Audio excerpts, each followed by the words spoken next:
Para mim, eu tô dormindo e sonhando, que não dá para ser verdade, né? De acordo com a Vale, a barragem B3, B4 da mina Mar Azul passou para o nível 2 do Plano de Ação de Emergência numa escala que vai até 3, após a revisão de dados de relatórios de empresas especializadas. A barragem tem quase 2 milhões de metros cúbicos de rejeitos de minério e está inativa. A estrutura é a montante, mesmo modelo das de Brumadinho e de Mariana. Este mapa mostra a área que pode ser atingida em caso de rompimento. A Vale diz que a medida de retirar 200 pessoas de casa foi preventiva. 110 pessoas foram cadastradas aqui no centro comunitário que tiveram essa necessidade de sair de casa. 42 pessoas já estão alocadas em 2 hotéis em Belo Horizonte. O que é importante também? Às vezes a pessoa saiu da sua residência porque ouviu a sirene e não passou aqui para se cadastrar. Por isso que a gente pode ter uma flutuação desses dados ao longo de hoje, de amanhã, nessa situação. Por causa da situação de alerta, 5 acessos ao distrito foram fechados. O ônibus não rodou em Macacos. Não posso trabalhar, fechado, fechou a BR, como que eu passo?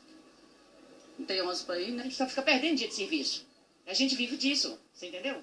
E aí fica difícil pra gente. A gente trabalha por dia, a gente depende do ônibus para trabalhar.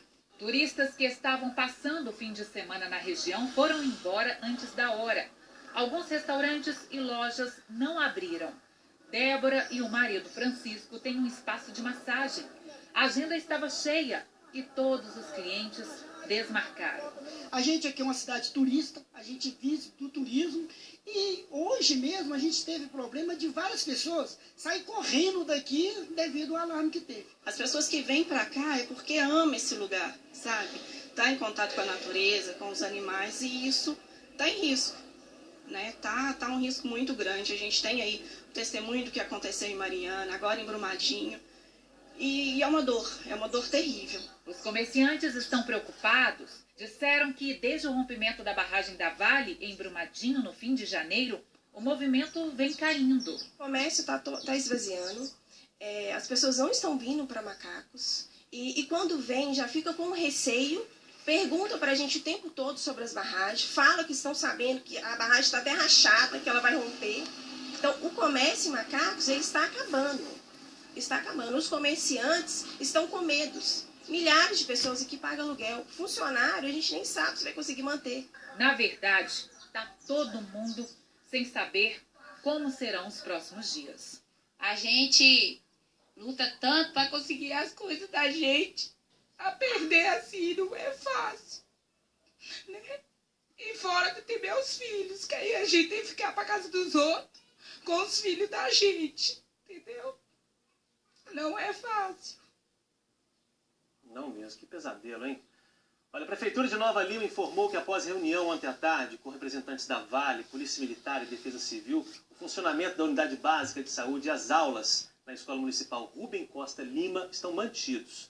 Ainda segundo a Prefeitura, a Vale vai disponibilizar transporte para os estudantes. A Prefeitura diz também que não há informação sobre risco iminente de rompimento. No entanto, é importante que a comunidade esteja preparada caso ocorra uma situação de emergência.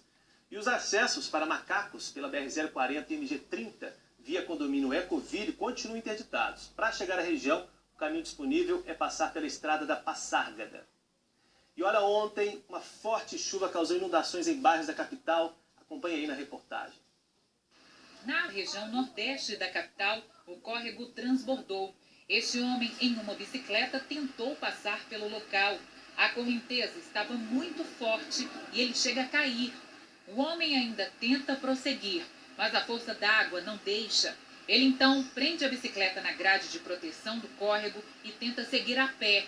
Pessoas que estavam do outro lado da avenida mandam uma corda, que é presa às grades. Só assim o homem consegue atravessar para o outro lado e se salvar.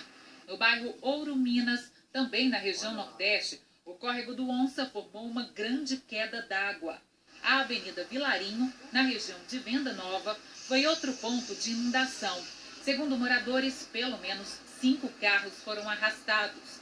Neste ponto, perto da Avenida Cristiano Machado, os passageiros tiveram que ir para o teto do ônibus e esperar a água baixar. O susto foi grande. Eles estão tentando sair do ônibus. Vocês ficaram ilhados aqui? quase chegando em casa? Trabalhando o dia inteiro e cheguei cedo. E como é que é essa situação? Já passou por isso antes? Primeira vez aqui. Assustou? Bastante. Essa vendedora estava indo para a igreja com os filhos e foi surpreendida pela chuva. Este carro, por pouco, não foi levado pela correnteza. Em Ribeirão das Neves, na região metropolitana, a rua Santa Madalena, no bairro Maria Helena, foi tomada pela água que desceu com força e por pouco não arrastou os 2 veículos que estavam estacionados. Muita água. Aqui na região a chuva deve continuar pelo menos esse começo de semana. Quem traz as informações é a Giovana Rizardo. Giovana. Boa tarde, Rodrigo. As pancadas de chuva devem continuar nesta segunda-feira. A explicação é a combinação de uma área de baixa pressão no oceano e aí também tem um corredor de umidade que vem do norte do país e aí se formam aquelas nuvens mais carregadas. Agora a gente vê as temperaturas hoje à tarde. Em Itajubá, máxima de 24, Itapeva 23 graus, também como Jacutinga, e Lambari, menos ainda, 22 graus, bem fresquinho por lá. E a chuva deve pegar, chuva volumosa, chuvona então para a nossa região. Agora vamos falar dos próximos dias em Poços de Caldas. O dia amanhece com 16 e sobe só para 24 graus com possibilidade de chuva boa para amanhã. Na quarta-feira, 24 graus deve ser à tarde e as mínimas ficam menores ainda, mínima de 15 graus até a sexta-feira com possibilidade de chuva nos próximos 4 dias.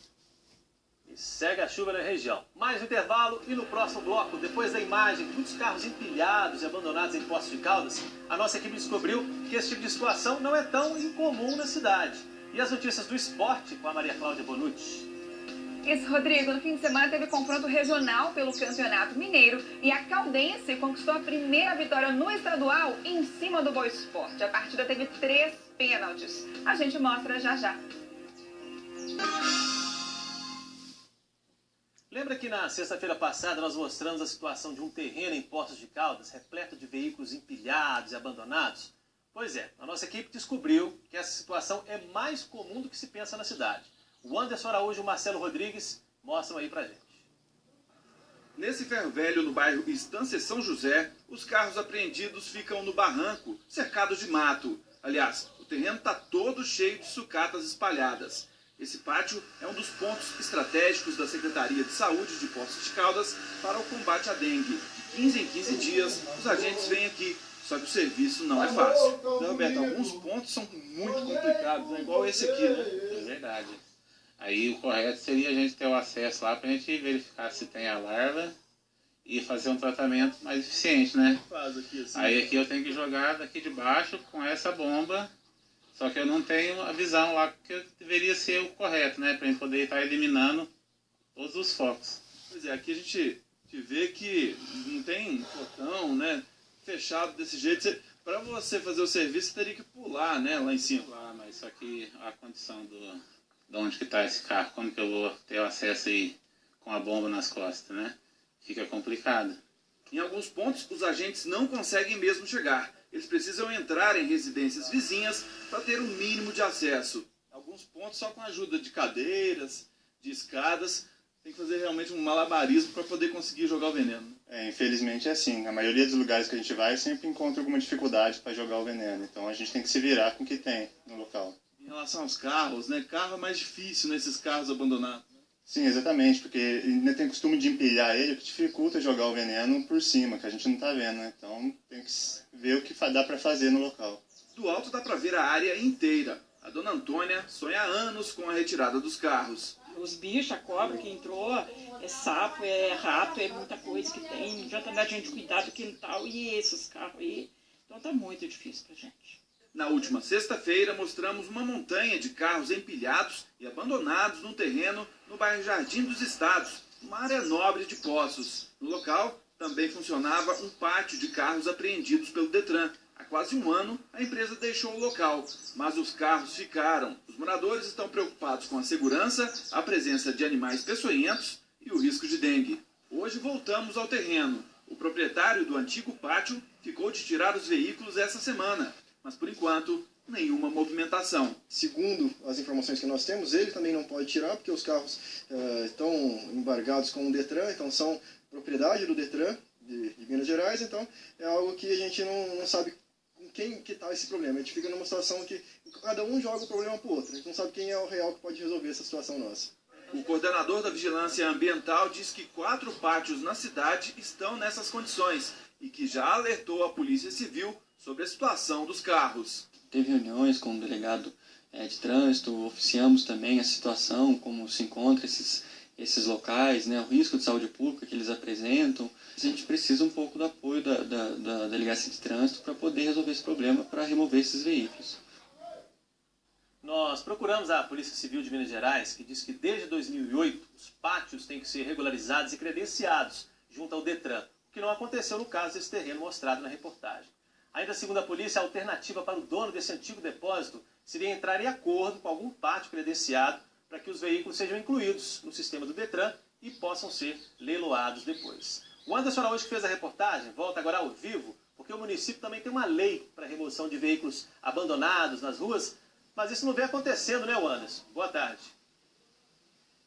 Ô, Rodrigo, boa tarde. Não vem acontecendo não, viu? O decreto de lei é de 2013 determina a retirada de veículos abandonados das ruas de Poços de Caldas, depois de 15 dias de uma notificação. A gente está aqui no pátio da prefeitura, onde estão vários desses carros que foram apreendidos. Esse trabalho funcionou de 2013 a 2015, mas a prefeitura ficou sem local para colocar tanto carro. Os carros foram se acumulando aqui em meio a esse pátio. Foram cerca de 70 carros apreendidos e mais de 100 notificações. Eu vou conversar com o inspetor Bastos, responsável pela Guarda Municipal de Poços de Caldas, responsável também por esse trabalho, né? Não tinha mais onde colocar veículos apreendidos, né? Exatamente. Nós temos aqui 2 problemas. Primeiro, foi o vencimento do convênio com o guincho. Então, o município atualmente não possui esse convênio com o guincho.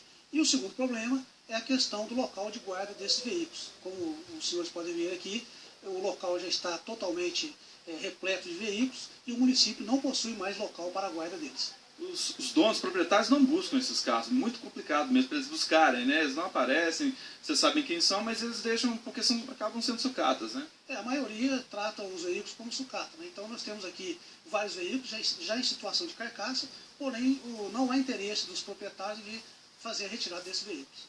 Em relação ao Detran, o que vocês podem fazer para eliminar e tentar fazer alguma coisa com esses carros? Vocês estão tentando também retirar esses carros aqui e levar para algum lugar? O que vocês pensam de fazer? Nós estamos tentando, junto à Procuradoria do município, para que nós possamos ter aí uma autorização judicial para que o município faça o leilão desses veículos. Então, nós estamos aguardando aí esses trâmites legais. É um problema porque acaba que tem o mesmo problema com dengue, a questão da sujeira também no local, né? A sujeira vai se acumulando por aqui. Exatamente. A nossa grande preocupação hoje em dia é com essa questão da dengue. Então nós estamos providenciando a retirada principalmente desse local, nós estamos arrumando um outro local e a nossa preocupação é grande nesse sentido. E alguns veículos também foram retirados das vias por esse motivo também. Eles estavam parados em via pública e causando aí transtorno na população com risco de transmissão do mosquito da dengue. De imediato, o que pode ser feito? O que vocês pensam fazer? Estão tentando negociar alguma coisa em relação a isso com o Detran? Estamos negociando, né? Nós já entramos em contato com a Delegacia de Trânsito Local e também com o Detran e vamos solicitar a nossa Procuradoria para que faça o perdimento dos bens ou solicite o perdimento dos bens desses veículos para os proprietários, eles sendo transferidos para o município e aí sim o município estará autorizado a fazer o leilão. Tá certo, muito obrigado pelas informações. É isso aí, Rodrigo. Existe a lei, né, mas é um pepino, o pós-apreensão, né, que é um complicado porque não tem um lugar onde colocar esses veículos. São sucatas, né, e normalmente, realmente, os proprietários acabam não buscando esses veículos. Pipi não, hein, Anderson? Pelo visto está difícil resolver o problema aí. A gente segue acompanhando. Obrigado pela participação aqui no EPTV1. E também em Poços de Caldas, o corpo de um homem foi encontrado no sábado à tarde em Matagal, próximo a um estacionamento no bairro Jardim Bela Vista. A polícia identificou a vítima como sendo Admilson Paulino, de 29 anos, e segundo a perícia, a morte foi por causas naturais. O enterro foi ontem, às 5 da tarde, no cemitério Parque.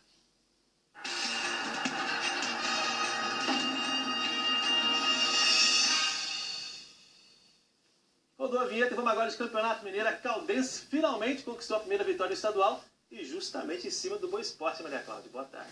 Pois é, Rodrigo, boa tarde a você, boa tarde a todos. A Caldense se deu melhor no confronto regional, voltou a sonhar aí na classificação e conseguiu se afastar da zona de rebaixamento. A partida, a gente marcou a estreia do técnico Mauro Fernandes no comando da veterana. E detalhe, Rodrigo, teve 3 pênaltis, vamos ver. Vamos lá. Logo no primeiro minuto de jogo, Alexandre Lazzarini cometeu pênalti. Gindre bateu e marcou. Boa Esporte 1, Caldense 0. A veterana tentou responder nesse chute de Judson e nessa jogada que terminou com um toque de letra do Lohan. Mas gol que é bom, nada. O time de Poços errava muitos passes e tinha dificuldade de chegar ao ataque. Até que aos 40 minutos, Lohan foi derrubado por Vitor na área. Pênalti para Caldense. Felipe Baiano cobrou e empatou. E na comemoração ainda homenageou a esposa, que está grávida. E ela pediu um gol, né? E eu fiz essa homenagem para ela. E Deus me abençoe aí. E esse gol eu dedico a ela. No segundo tempo, a história se repetiu. De novo, Lohan foi derrubado na área. E mais uma vez, o Felipe Baiano cobrou e não desperdiçou. A Caldense ainda tentou ampliar nessa cabeçada, mas o goleiro do Boa, Renan Rocha, caprichou na defesa. O Boa Esporte respondeu com outra cabeçada que acertou a trave. Fim de jogo, Caldense 2, Boa Esporte 1. Falha nossa, eles fizeram 2 gols. Claro, mérito deles, como a gente teve o nosso também. Futebol é isso, quando um ganha, outro perde e assim vai indo. Em um jogo com 3 pênaltis, a Caldense enfim conseguiu sua primeira vitória no Campeonato Mineiro. Um alívio para o estreante, o técnico Mauro Fernandes, que agora respira um pouco mais aliviado para continuar trabalhando. A equipe teve muita vontade, muita disposição para conseguir essa vitória. Uma vitória muito importante porque é a primeira, né, e eu espero que seja a primeira de muitas. É, a vitória que recolocou a Caldense na zona de classificação. Já já a gente vai ver a tabela. Antes, vamos conferir os gols dos outros jogos do Campeonato Mineiro no fim de semana. Roda aí. O Vila Nova foi a tombos e até saiu na frente com o Ramires. O Juan empatou. A virada veio nesse belo chute do Lucas Chapecó. E ainda deu tempo do terceiro gol. Cássio Ortega, Tombense 3, Vila Nova 1. De pênalti, o Patrocinense fez 1-0 no Guarani em Patrocínio. Davi. Só que aos 47 do segundo tempo, Charles empatou para a equipe de Divinópolis. Patrocinense 1, Guarani 1. Ocupando